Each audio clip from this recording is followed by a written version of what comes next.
The massive alien ships appeared in Earth's orbit without warning. Their hulls gleamed like polished metal under the sun's light. People across the world stopped what they were doing and stared up at the sky. News reporters spoke in excited voices about humanity's first contact with alien life. Captain Jake Morrison stood on the observation deck of the New Frontier space station. He watched the alien vessels move into formation around Earth. The ships were beautiful in their own strange way. Some looked like floating crystals, while others resembled living creatures made of metal and light. "Captain, they're requesting permission to dock," said Lieutenant Amy Clark from the communications station. Her voice carried a mix of excitement and nervousness. "Grant them permission," Jake replied calmly. "And tell Dr. Carter and Admiral Hayes to meet us in the main conference room." Within hours, the alien delegation arrived. Jake had seen many strange things in his years as a space captain, but nothing had prepared him for this moment. The aliens walked through the station's corridors with confidence. Their leader was tall and thin, with skin that looked like living crystal. It introduced itself as Ambassador Zephyr 9 of the Crystalline Hegemony. Behind the ambassador came representatives from 11 other alien civilizations. There was a creature that looked like a walking tree, another that seemed to be made of pure energy, and several others that defied easy description. Each one carried themselves with the air of someone used to being in charge. Dr. Lisa Carter, Earth's top expert on alien life, tried to hide her amazement as she took notes. Admiral Peter Hayes, a veteran military officer, kept his face neutral, but his eyes were alert. He had spent his career preparing for this moment. "Welcome to our space station," Jake said as the group gathered in the conference room. "We're honored by your visit." Ambassador Zephyr 9 made a sound that the translation device interpreted as laughter. "The honor is ours, Captain Morrison. It is always exciting to meet a new species ready to join the galactic community." The ambassador gestured to one of his companions, who placed a glowing device on the table. A holographic display appeared showing star maps, technological diagrams, and what looked like legal documents. "This is the Advancement Treaty," Zephyr 9 explained. "It has been signed by over 3,000 species across the galaxy. It offers your people everything you could ever want." Jake leaned forward to study the display. The technology shown was incredible. Faster than light travel, energy weapons, medical advances that could cure any disease, and machines that could create anything from pure energy. The promise was amazing. "The terms are simple," continued the ambassador. "You accept our guidance and protection. You allow us to oversee your expansion into space. You contribute 20% of your planet's resources to the Galactic Council. In return, you receive all of this." Dr. Carter gasped as she saw medical technology that could extend human life by centuries. Admiral Hayes studied the weapon systems with professional interest. The other aliens watched the humans with confident smiles, certain of what the answer would be. "We have brought this same offer to thousands of worlds," said another alien, this one resembling a giant insect. "Every species has been grateful for the opportunity to advance beyond their primitive state. Your people will no longer need to struggle," added a third alien that looked like a floating jellyfish. "We will handle the difficult decisions. You can focus on enjoying the benefits of galactic civilization." The room fell silent as the aliens waited for the obvious acceptance. This was how it always went. The primitive species would be overwhelmed by the generosity of the offer. They would sign immediately, grateful to be saved from their own limitations. Jake looked at his colleagues. Dr. Carter was still staring at the medical technology with wide eyes. Admiral Hayes was studying the star maps with intense focus. Both of them seemed to be waiting for his decision. "This is certainly impressive," Jake said finally. "The technology you're offering is beyond anything we currently have." "Exactly," Zephyr 9 said with satisfaction. "Your species shows promise, but you need guidance to reach your full potential. We have seen it countless times before." "I'm sure you have," Jake replied. He stood up slowly and looked at each of the aliens in turn.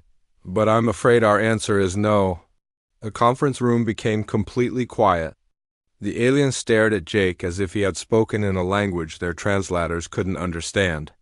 No? Zephyr 9 repeated the word as if he had never heard it before. No, thank you, Jake said politely. We appreciate the offer, but we're not interested. Dr. Carter and Admiral Hayes showed no surprise at their captain's decision. They had discussed this possibility many times before the meeting. Earth's leaders had prepared for exactly this scenario. But you don't understand? The insect-like alien said urgently. We are offering you everything: technology, protection, guidance. Why would you refuse? Because it's not what we want, Jake answered simply. We prefer to make our own way. The aliens looked at each other in confusion. This had never happened before. Every species they had ever encountered had jumped at the chance to join the galactic community. Perhaps you need time to consider, Zephyr 9 suggested. This is a big decision for your people. We've already considered it, Jake replied. The answer is still no. Without another word, Jake turned and walked toward the door. Dr. Carter and Admiral Hayes followed him. The aliens were left sitting in the conference room, staring at the empty chairs where the humans had been. As they walked through the station's corridors, Dr. Carter finally spoke. Do you think we made the right choice? Time will tell, Jake answered. But I'd rather find out what we can do on our own than surrender our freedom for someone else's technology. Behind them, the aliens were already making urgent communications. To their superiors, this was unprecedented. This was impossible. This was going to require a completely new approach. 3 weeks passed since the first alien delegation left Earth's orbit. The humans thought they might have seen the last of their visitors. They were wrong. Ambassador Quintal of the Voidwalkers arrived with twice as many ships as the previous delegation. His species looked like shadows given form, tall and dark with eyes that glowed like distant stars. They moved through space as if the laws of physics were merely suggestions. Secretary of State Mary Johnson received the new delegation in the conference room of the White House. She had been chosen specifically for this meeting because of her reputation for calm negotiation. The president wanted someone who wouldn't be intimidated by the aliens' impressive display of power. Secretary Johnson, Quintal began, his voice sounding like wind through empty caves. We have come to offer humanity a better arrangement than our predecessors. The Void Walker placed a device on the table that projected images of technology. That seemed to bend reality itself. Ships that could travel between dimensions, weapons that could tear holes in space, and machines that could create matter from nothing. The crystalline hegemony offered you standard advancement technology, Quintal continued. We offer you exclusive access to dimensional manipulation. No other species in the galaxy has this knowledge. Mary studied the displays with interest, but kept her expression neutral. It's certainly impressive. What would you want in return? The same basic terms, the alien replied. Join the galactic community, accept our guidance. Share your resources, but we would make you our special partners. You would have privileges that other species do not enjoy. And if we refuse? Quintal's glowing eyes brightened. Why would you refuse? We are offering you power beyond imagination.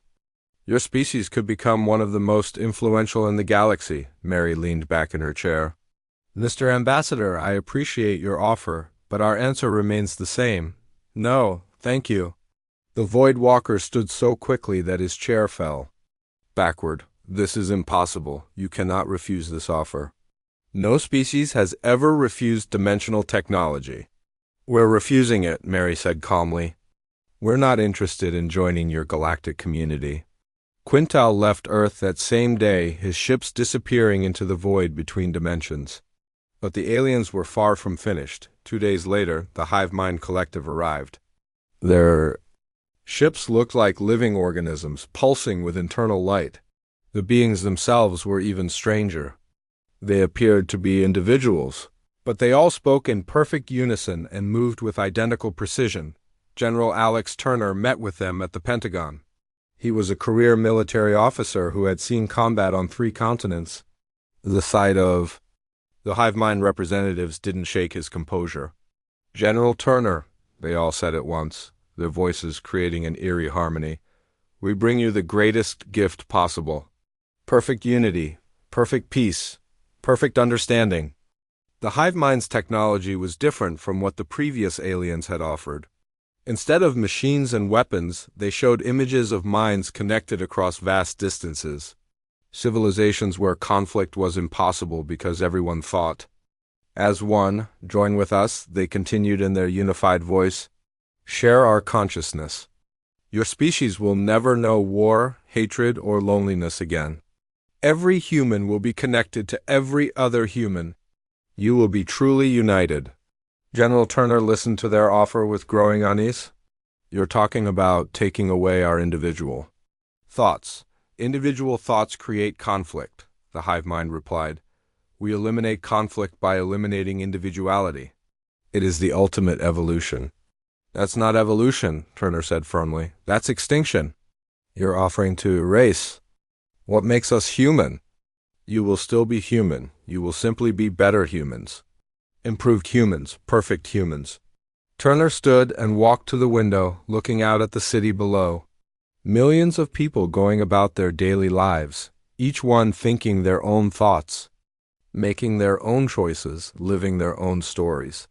"The answer is no," he said without turning around. "We like being individuals. We like having our own thoughts, even if they sometimes conflict with each other." The hive mind representatives looked at each other in confusion. For the first time, they didn't speak in unison. Small disagreements began to show on their faces as they tried to understand the human response.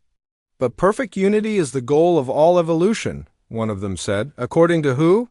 Turner asked. "You've eliminated everything that makes life." "Interesting. You've traded freedom for security and ended up with neither." The hive mind delegation left without another word. But their ships remained in orbit, as if they couldn't believe what had just happened. Dr. Robert King, Earth's chief scientist, had the next meeting with the Merchants Guild. These aliens looked the most human-like of all the visitors, but their eyes held the calculating look of creatures who measured everything in terms of profit and loss. "Dr. King," their leader said, "we understand your species values independence. We respect that. So we offer you a simple business arrangement." The Merchants Guild's technology focused on abundance, machines that could solve hunger, poverty, and scarcity, devices that could create any material needed for a comfortable life. "No joining required," the merchant continued. "No surrender of sovereignty. Simply a trade agreement. You give us exclusive access to your planet's unique resources, and we give you the technology to create unlimited wealth." Dr. King examined their offer carefully. "What makes you think our resources are unique?" "Every planet has something special," the merchant replied. "Something that cannot be found anywhere else in the galaxy. We simply want to purchase that uniqueness." "And if we prefer to keep our uniqueness to ourselves?" The merchant's smile faltered. "But why would you want to remain poor when you could? Be rich? Why struggle when you could have everything you need?" "Because the struggle is part of who we are," Dr. King answered. "Our challenges make us stronger. Our limitations force us to be creative. Our problems teach us to work together." "That makes no sense," the merchant said. "Efficiency is always better than struggle."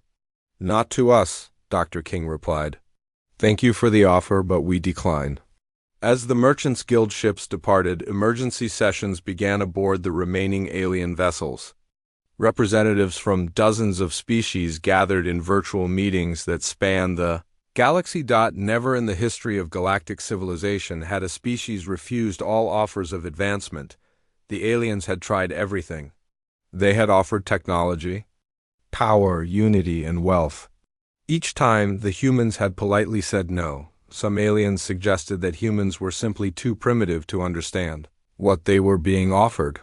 Others wondered if humans were secretly more advanced than they appeared. A few even suggested that there might be something fundamentally different about this species, but one thing was becoming clear to all of them: the standard approach wasn't working. If they wanted to bring humanity into the galactic community, They would need to try something completely new. The question was what that something might be. The alien fleets began arriving in numbers that blocked out the stars. Hundreds of ships from dozens of different species surrounded Earth's solar system. Their hulls gleamed in the sunlight like a metal curtain wrapped around the planet. Admiral Kate Williams stood in the command center of Earth's orbital defense platform. She watched the alien formations through the main view screen with calm professional interest. Her staff moved quietly around her, monitoring the massive fleet that had gathered outside their world. "Admiral," reported Lieutenant Dan Parker from the sensor station, "we're counting over 400 vessels. They're maintaining standard diplomatic formations, but their weapon systems are powered up. Are they targeting us?" Kate asked. "No, ma'am. They seem to be showing off their capabilities rather than threatening us." Kate nodded. She had expected something like this. The aliens had tried offering better technology, special privileges, and exclusive deals. When all of that failed, they would naturally move to demonstrations of power. "Keep monitoring them," she ordered, "and run a full tactical analysis. I want to know exactly what we're looking at." The alien show of force continued for 3 days. Ships performed complex maneuvers that displayed their speed and agility. Some vessels demonstrated weapons that could destroy asteroids with single shots. Others showed defensive systems that could deflect anything thrown at them, but Kate noticed something the aliens probably didn't expect her to see. Their formations had weaknesses, their coordination wasn't perfect, and their weapons, while impressive, followed predictable patterns. "Interesting," she murmured to herself as she studied the tactical reports. On the 4th day, a single ship broke away from the main fleet. It was unlike any vessel the humans had seen before. The ship seemed to be made of living crystal that pulsed with inner light. As it approached Earth, it broadcast a message on all frequencies. "This is Supreme Chancellor Axiom Prime of the Galactic Council. I request an audience with your planetary leaders." President Don Rodriguez agreed to meet with the Supreme Chancellor. The meeting was arranged at the United Nations headquarters in New York. Every major world leader would be present. Either in person or through video link, the Supreme Chancellor was ancient beyond human understanding. His crystalline body showed the accumulated wisdom of countless centuries. When he spoke, his voice carried the weight of galactic authority. "President Rodriguez, leaders of Earth," he began, "I have come personally to resolve this unprecedented situation. Never in the history of our galaxy has a species refused to join the galactic community." "We appreciate your personal attention," President Rodriguez replied, "but our position hasn't changed." The Chancellor's crystal form flickered with what might have been surprise. "You must understand what you are refusing. We offer you membership in a community of over 3,000 species. We offer you protection from the dangers of the galaxy. We offer you technology that will solve every problem your species faces. And in return, you want us to surrender our independence," the President said. "Independence is an illusion," the Chancellor replied. "No species can survive alone in the galaxy. There are threats out there that would destroy your entire civilization without our protection." "What kind of threats?" The Chancellor gestured, and a holographic display appeared showing images of dark, twisted ships, the Devourers. "They come from beyond our galaxy. They consume entire worlds, leaving nothing but empty space. Only the combined might of the galactic community can stand against them." President Rodriguez studied the images with interest. "How often do these Devourers attack?" "They probe our borders constantly. Without our defenses, they would have overrun thousands of worlds." "And yet you're here talking to us, instead of fighting them?" The Chancellor paused. "The current situation is stable. We have contained the threat." "Then you don't really need U.S. for defense," the President observed. "You need us for something else?" The ancient being's crystal form dimmed slightly. "You are correct. We need your perspectives, your approaches to problem-solving, your innovations." "Why?" For a long moment, the Chancellor was silent. When he finally spoke, his voice was softer than before.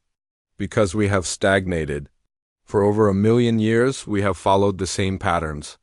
We have the same solutions to the same problems. We have perfected our civilization, but perfection means we no longer grow. And you think we can help you grow? We know you can. In the few weeks since we first contacted you, our analysts have studied your species. Your ability to adapt, to innovate, to find new solutions to old problems is remarkable. You do things we would never think to try. President Rodriguez leaned forward. So you need us more than we need you. Perhaps, the Chancellor admitted, but we offer you so much in return. Why do you continue to refuse? Because accepting your offer would destroy the very thing you need from us, the President explained. If we join your community, we become like every other species. We lose our independence. We lose our unique perspective. We become just another member of your stagnant civilization. The Chancellor's form flickered rapidly, showing internal conflict. But we could make special arrangements. You could maintain some independence while still joining us. Some independence isn't independence, President Rodriguez said firmly. Either we're free to make our own choices, or we're not. There's no middle ground, but the benefits we offer are things we can develop ourselves, given time. The question is whether you're willing to let us do that. The Chancellor stood in silence for several minutes. Around the room, world leaders waited for his response. Finally, he spoke. Your refusal puts us in an impossible position. We cannot force you to join us. But we cannot allow you to remain completely outside our influence. You are too important to galactic stability. What does that mean? President Rodriguez asked. It means we will have to find another way to secure your cooperation. One way or another, humanity will become part of the galactic community.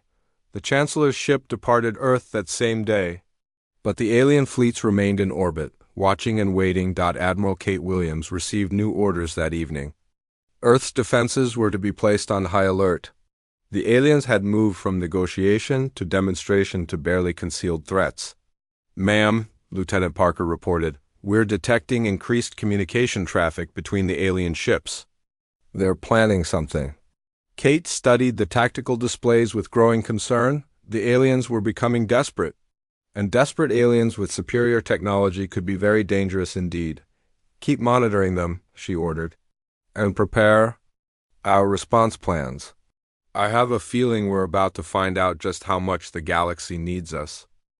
Dr. Susan Brooks walked into the United Nations General Assembly with a small device in her hand. The entire world was watching as she prepared to address not just Earth's leaders, but the alien fleets still surrounding their planet. Ladies and gentlemen, she began, her voice carrying clearly through the hall. It's time to tell the truth about humanity's situation. The alien ships had been monitoring all human communications for weeks. Dr. Brooks knew they were listening to every word she spoke. That was exactly what she wanted. The Galactic Council believes we are a primitive species desperate for their help, she continued. They think we need their technology to survive. They are wrong. She activated the device in her hand. A holographic display appeared above the assembly floor, showing images that made several delegates gasp in surprise. These are photographs of our lunar mining facilities, Dr. Brooks explained. We have been mining the moon for rare materials. For over 20 years, we developed this technology ourselves without any alien assistance. The images showed massive underground complexes hidden beneath the moon's surface. Factories, laboratories, and living quarters that could support thousands of people. The aliens had never detected any of it.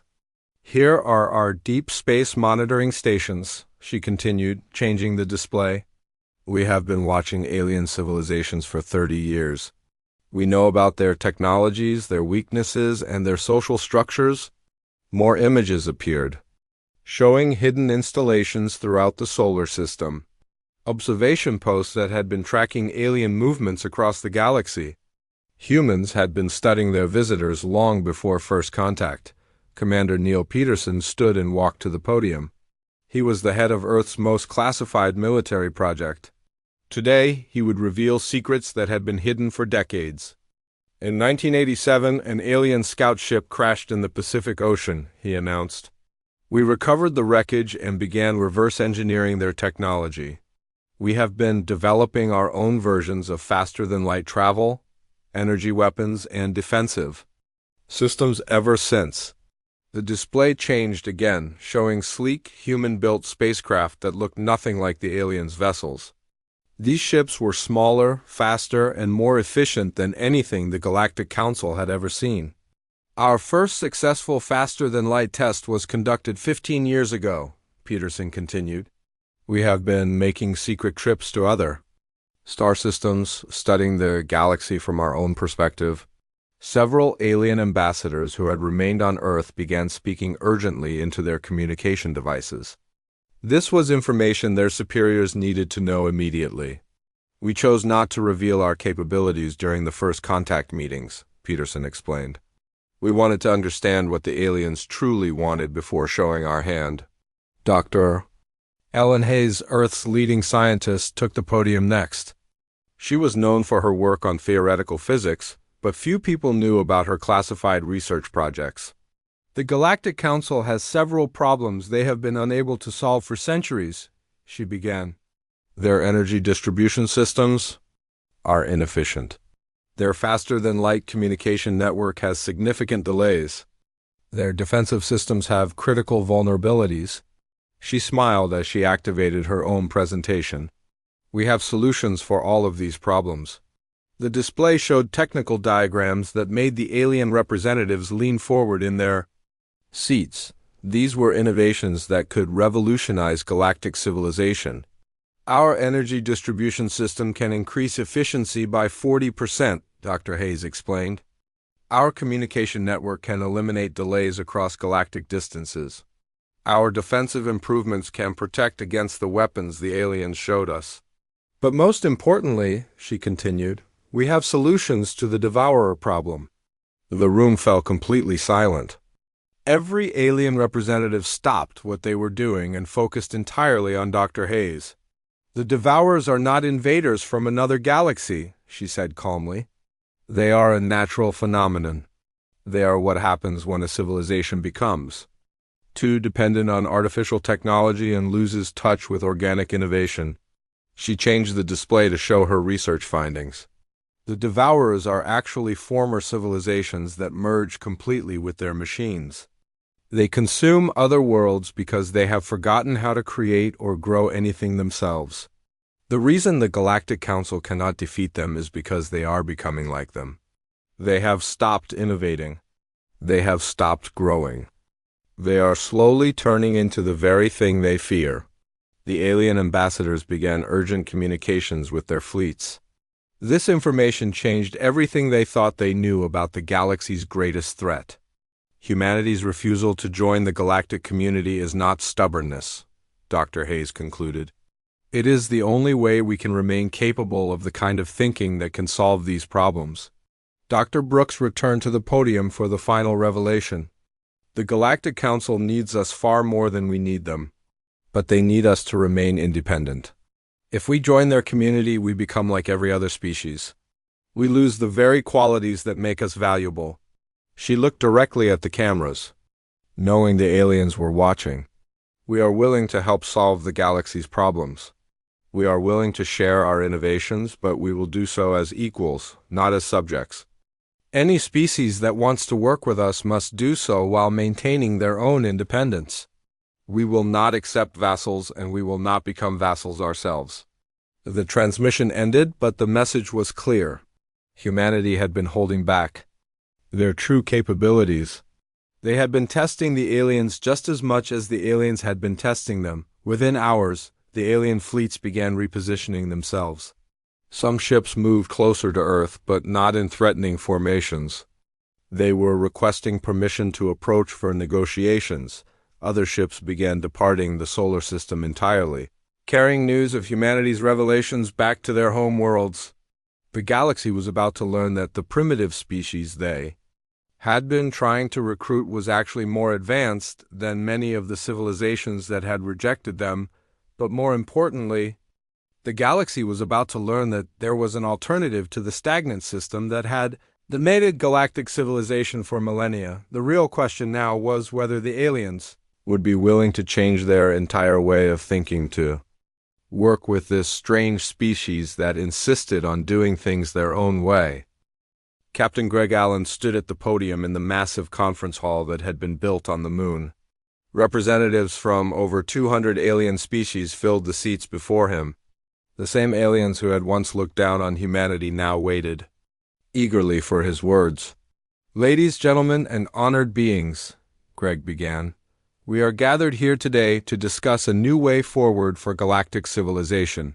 6 months had passed since humanity's revelations shocked the galaxy. The response had been swift and dramatic. Species across the galaxy had begun questioning their relationship with the Galactic Council.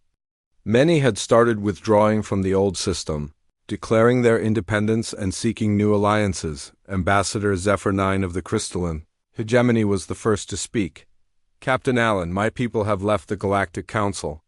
We wish to form an alliance with Earth based on mutual respect and shared innovation." "We appreciate your interest," Greg replied.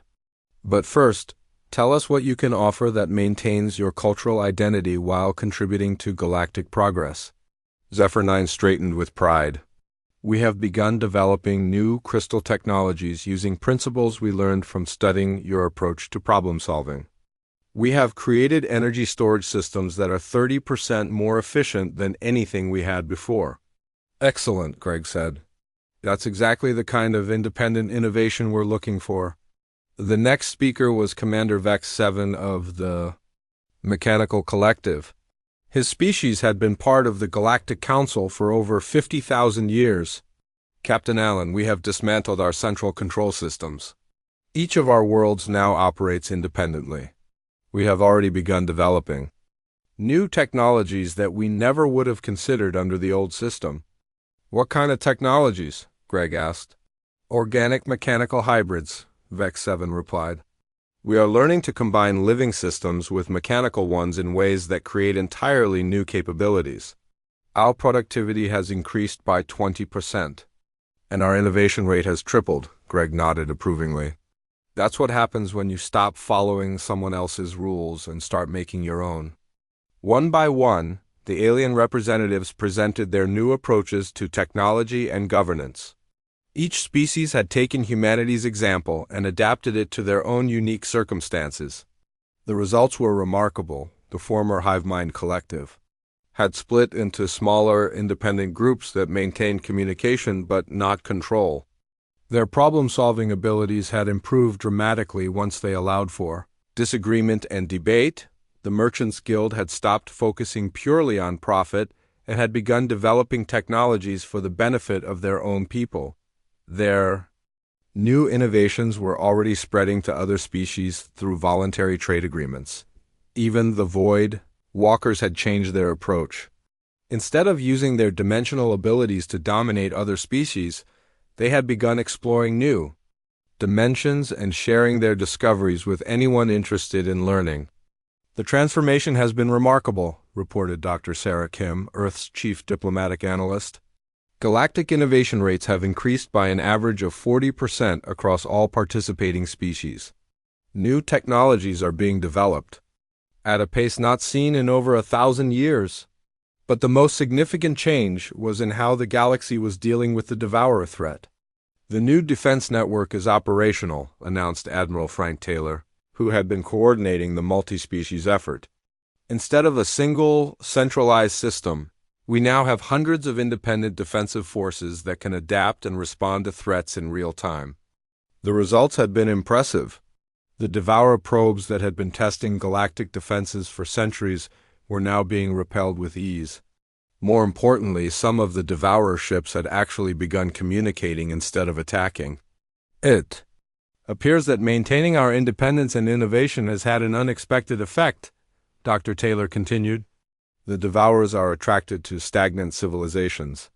Our renewed growth and diversity actually repels them." Supreme Chancellor Axiom Prime, who had once demanded humanity's submission, now stood before the assembly with a very different message. "I have served the Galactic Council for over 10,000 years," he said, his crystal form dimmed with age and humility. I watched as our civilization became more perfect and more stagnant with each passing century. I thought perfection was the goal. He paused, looking at the diverse gathering of species before him. Humanity has shown us that perfection is not the goal, growth is the goal. Change is the goal. The willingness to be imperfect but improving is the goal. The old Galactic Council is officially dissolved, he announced. In its place, we establish the Galactic Alliance, based on the principles that humanity has taught us. Greg Allen stepped forward to read the new charter. The Galactic Alliance recognizes the independence and sovereignty of all member species.